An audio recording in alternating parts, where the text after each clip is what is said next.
Part 1. The Journey. 1. The Notice Board. Chorus. Why do you cry out thus, unless it's some vision of horror? Cassandra. The house reeks of death and dripping blood. Chorus. How so? 'Tis but the odor of the altar sacrifice. Cassandra. The stench is like a breath from the tomb. Asclepius, Agamemnon. The primroses were over. Toward the edge of the wood, where the ground became open and sloped down to an old fence and a brambly ditch beyond, only a few fading patches of pale yellow still showed among the dog's mercury and oak tree roots. On the other side of the fence, the upper part of the field was full of rabbit holes. In places, the grass was gone altogether, and everywhere there were clusters of dry droppings through which nothing but the ragwort would grow. 100 yards away, at the bottom of the slope, ran the brook, no more than 3 feet wide, half choked with kingcups, watercress, and blue brooklime. The cart track crossed by a brick culvert and climbed the opposite slope to a 5-barred gate in the thorn hedge. The gate led into the lane. The May sunset was red in clouds, and there was still half an hour to twilight. The dry slope was dotted with rabbits, some nibbling at the thin grass near their holes, others pushing further down to look for dandelions or perhaps a cowslip that the rest had missed. Here and there one sat upright on an ant heap and looked about, with ears erect and nose in the wind. But a blackbird singing undisturbed on the outskirts of the wood showed that there was nothing alarming here, and in the other direction, along the brook, all was plain to be seen, empty and quiet. The warren was at peace. At the top of the bank, close to the wild cherry where the blackbird sang, was a little group of holes, almost hidden by brambles.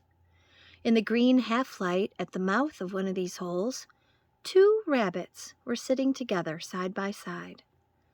At length the larger of the 2 came out, slipped along the bank under cover of the brambles, and so down into the ditch and up into the field. A few moments later the other followed.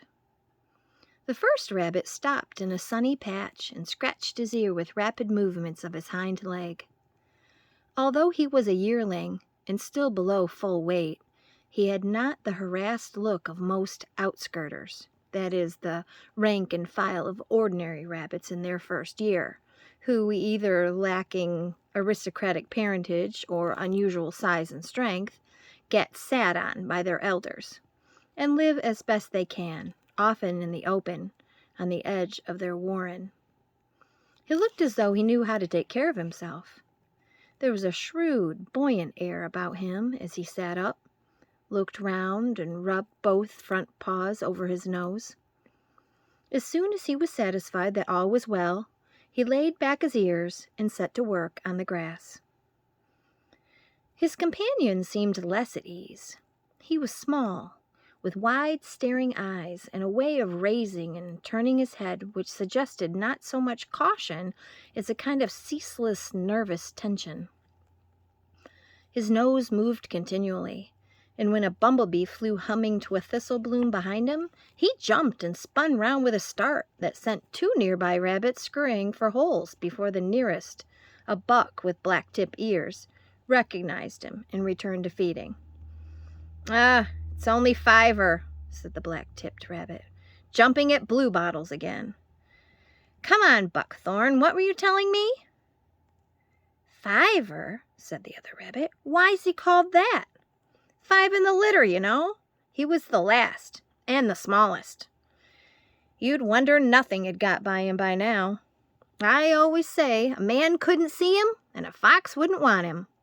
Still, I admit he seems to be able to keep out of harm's way." The small rabbit came closer to his companion, lolloping on long hind legs. "Let's go a bit further, Hazel," he said. "You know, there's something queer about the warren this evening." although I can't tell exactly what it is. Shall we go down to the brook?" "All right," answered Hazel, "and you can find me a cowslip. If you can't find one, no one can." He led the way down the slope, his shadow stretching behind him on the grass. They reached the brook and began nibbling and searching close beside the wheel ruts of the track. It was not long before Fiver found what they were looking for. Cowslips are a delicacy among rabbits, and as a rule there are very few left by late May in the neighborhood of even a small warren.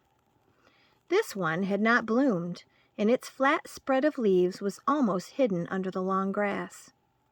They were just starting on it when two larger rabbits came running across from the other side of the nearby catawade. "Cowslip?" said one. "All right, just leave it to us. Come on, hurry up," he added as Fiver hesitated. "You heard me, didn't you?" "Fiver found it, Told Flax," said Hazel. "And we'll eat it," replied Told Flax. "Cowslips are for Owsla. Don't you know that? If you don't, we can easily teach you." Fiver had already turned away. Hazel caught him up by the culvert. "I'm sick and tired of it," he said. "It's the same all the time. These are my claws, so this is my cowslip. These are my teeth, so this is my burrow. I'll tell you, if I ever get into the Owsla, I'll treat outskirters with a bit of decency." "Well, you can at least expect to be in the Owsla one day," answered Fiver. "You've got some weight coming, and that's more than I shall ever have." "You don't suppose I'll leave you to look after yourself, do you?" said Hazel. "But to tell you the truth, I sometimes feel like clearing out of this warren altogether. Still, let's forget it now and try to enjoy the evening. I tell you what, shall we go across the brook? There'll be fewer rabbits, and we can have a bit of peace. Unless you feel it isn't safe," he added.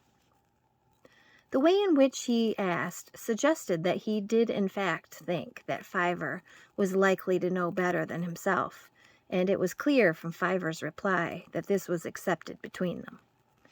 "No, it's safe enough," he answered. "If I start feeling there's anything dangerous, I'll tell you. But it's not exactly danger that I seem to feel about the place. It's so, I don't know, something oppressive, like thunder. I can't tell what, but it worries me. All the same, I'll come across with you." They ran over the culvert. The grass was wet and thick near the stream, and they made their way up the opposite slope, looking for drier ground.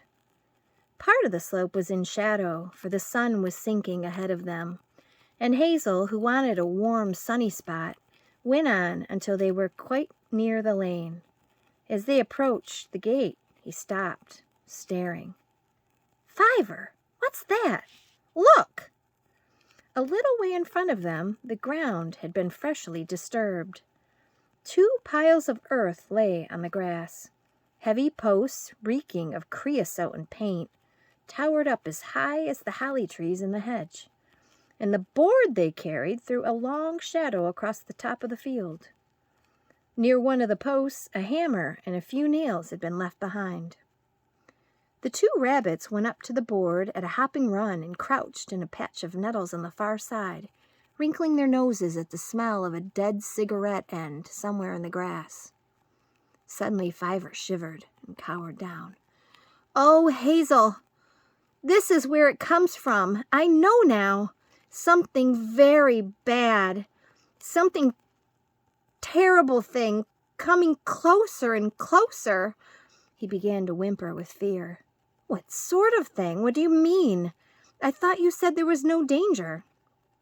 "I don't know what it is," answered Fiver wretchedly.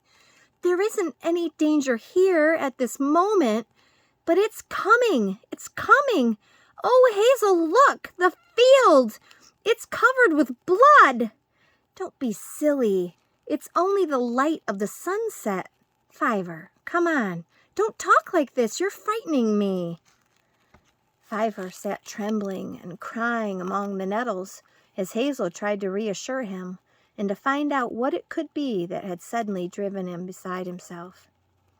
If he was terrified, why didn't he not run for safety, as any sensible rabbit would?